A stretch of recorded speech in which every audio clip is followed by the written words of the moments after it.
Hi welcome to my channel. आम देखा आम ओएस जो ओएस प्रिलिमिनारी मेन एग्जाम केमी कौन रही केमी प्रिपरेशन कले आम फर्स्ट अटेम्प्ट क्लीयर कर देख आमर आम देखा कौ माने लैंग्वेज रे आम पेपर देले आमको भल हम आम स्कोर कर देख ओसीएसटा कौन करे ना दुईटा स्टेज थाए गोटे प्रिलिमिनारी गोटे मेन एग्जामिनेशन तापर तुम इंटरव्यू थाए तब डॉक्यूमेंट वेरिफिकेशन होता है। देखिए आम प्रिलिमिनारी एग्जामिनेशन टा कौन हुए ना दुईटा पेपर थाए गोटे जनरल स्टडीज पेपर 1 आउ गोटे थाए जनरल स्टडीज पेपर 2 आ total mark general studies paper 1 200 mark and general studies paper 2 also 200 marks आउ प्रतिटा एग्जाम टा 2 घंटा लेखा करा जाय थाए 2 आवर्स पेपर 1 पाई 2 आवर्स पेपर 2 पाई 2 आवर्स गोटे दिन रे ही करा जाय थाए जेमिति कि थरा मन कर 12 रू 2टा जाय धरा हे गला बाकी गोटे 1.5 घंटा छडा हे जिवो तापर पुन 2 घंटा तो एमते एग्जाम टा कंडक्ट करा जाय थाए। तो आम देखा कि आम आम देखा कौन ना आम लैंग्वेज कौन चूज करवा देख जो पिला माने इंग्लिश मीडियम जो माने इंग्लिश मीडियम स्कूल हो पढ़ुं तो से इजी तो से इंग्लिश रे माने इंग्लिश पेपर से देवाई चेष्टा करेंगे कि जो मैंने ओडिया मीडियम पिला से बहुत प्रोब्लेम हो कि आम इंग्लिश चूज करूँ ना ओडिया चूज करूँ। देख लैंग्वेजटा गोटे कौन ना बैरियर साजुची पिला मानक एग्जाम क्रैक करने देख जदि भी तुम ओडिया मीडियम देख इंग्लिश रे सब जिन अवेलेबल अच्छी मैगजीन आम इंग्लिश रे आछी जोटा कि तुम मंथली मैगजीन तुमको फॉलो करने पड़ो जमीक रेडी मटेरियल जमी विजन आम रोचे दृष्टि आईएस रोचे विभिन्न प्रकार इंस्टीट्यूट सब इंग्लिश रे रेडीमेड मटेरियल रोचे किंतु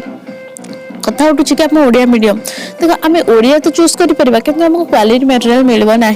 कहीं मार्केट रे आज जाए अवेलेबल ना क्वालिटी मटेरियल तो मटेरियल तुमको प्रोब्लेम हम जो तुम ओडिया लैंग्वेज चूज कर किंतु तो मटेरियल को न डर तुम जो चूज करने जाओ तुम इच्छा चूज कर किंतु जेन्युइनली कह गले सब बुक ठारू आरंभ करके जहाँ भी अच्छी भल भल मटेरियल सब इंग्लिश रे तो से तुम इंग्लिश रे तुमको पसंद कोटा तुम से देख कि तुम इंग्लिश रे कर ना ओडिया कर इंग्लिशटा कले तुमको एथिपाई इजी हम कि जो कि तुम से मटेरियल तुमको भलसे मिल जाए तुम घरे बसिक प्रिपरेशन आराम कर तो यहाँ हूँ फर्स्ट पेरिड देख जब इंग्लिश तुमको न आसूची ना तुम फास्ट कौन कर ना जमती कि गोटे तुम जेहेतु ओडिया मीडियम तुम ओडिया मीडियम स्कूल तृतीय श्रेणी आरंभ कर 10वीं श्रेणी इंग्लिश जाए तुम आराम बस पढ़ बेसिक जिन शिखला न्यूज पेपर रेगुलर पढ़ देख इंग्लिशटा खूब इजिली हो किंतु तुम परिश्रम करने पड़ो आ बिना परिश्रम तुम किसी कर जब तुम इंग्लिश लैंग्वेज चूज कर तुमको एतक करने पड़ो तापर देखा आम कौन ना आमर केमी कौन रहा प्रिलिमिनारी देख प्रिलिमिनारी हूँ स्क्रीनिंग टेस्ट मात्र खाली तुम पास होगा मार्क ताको मेन रे कैलकुलेशन हम ना रैंक पाए क्लियर। देखिए आम केमी कौन रहा प्रिलिमिनारी सिलेबस कौन होची मेंस रो सिलेबस कौन होची आउ को बुक फॉलो करिया म आगु को कहबी। देखो जो आम जीएस पेपर 2 टा जो रोची जो थरे कि कॉम्प्रिहेंशन का सब रोची सेटा कोन हमर क्वालिफाइंग माने हमको केवल 33% रखिबार अछि टोटल मार्क्स 200 मार्क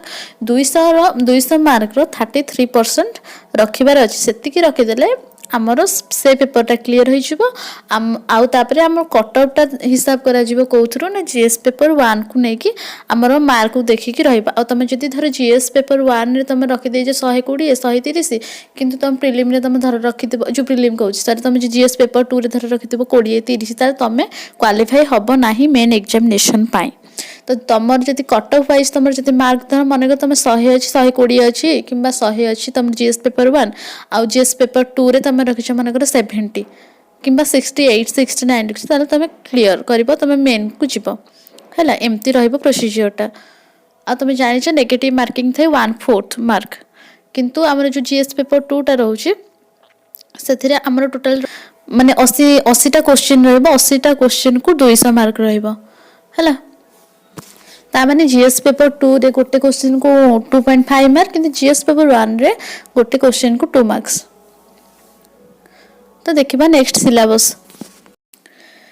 देखो current event of national and international importance एटारे paper 1 pi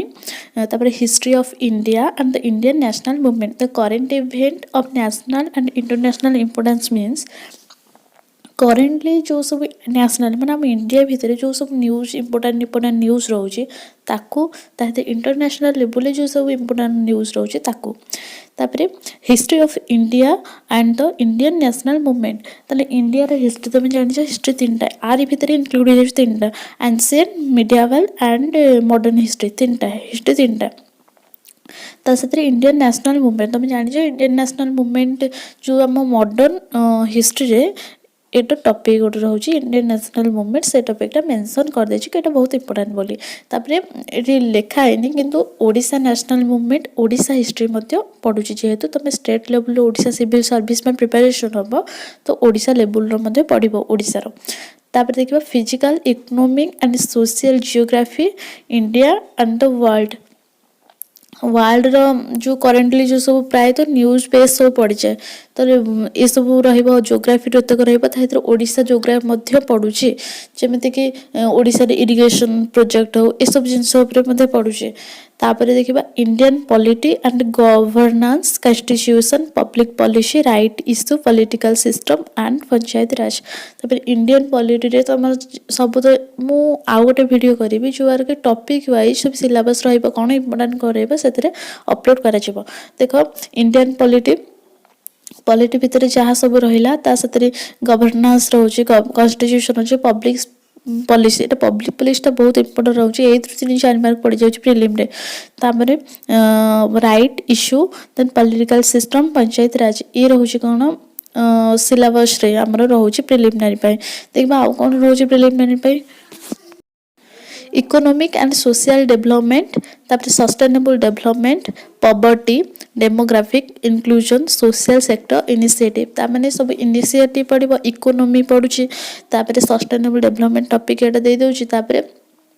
general issue on environment ecology environment सब इश्यू जो आर करोचे सेटा तापर क्लाइमेट चेंज तापर बायोडायवर्सिटी किंतु एतरे पीजी पीएचडी कला टाइप रे पडिबोनी बेसिक जिंस पडिबो तापर जनरल साइंस एतक सब रहउचे प्रीलिमिनरी ता मोटा मोटी कहया को गले पॉलिटी इकोनॉमी ज्योग्राफी हिस्ट्री ता सतरे एनवायरमेंट तापर साइंस एतक सब पडिबो हला प्रीलिमिनरी पेपर 1 रे देखिबा हमें पेपर 2 रे कोन रहउचे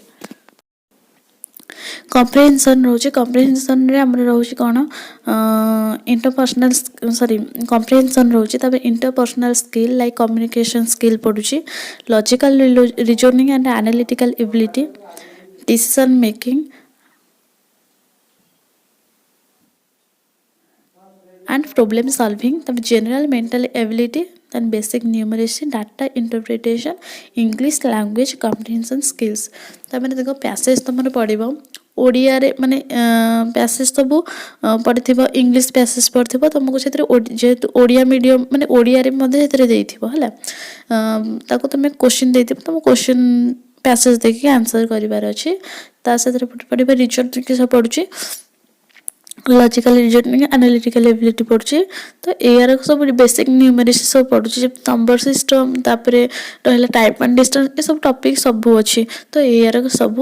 पढुची सिलेबस अनुसार सिलेबस आउट ऑफ सिलेबस किछ पढनु कि जनरल नॉलेज एई वर्ष कोन करछि ना जनरल नॉलेज क्वेश्चन मध्ये पकई दोछि जेमति कि हमने पढुछि फेसबुक केबे एस्टैब्लिश हेतला हला तो एमती मध्ये किछ पढि जाउछि जनरल नॉलेज रे माने जनरल स्टडीज पेपर 1 रे मध्ये पढि जाउछि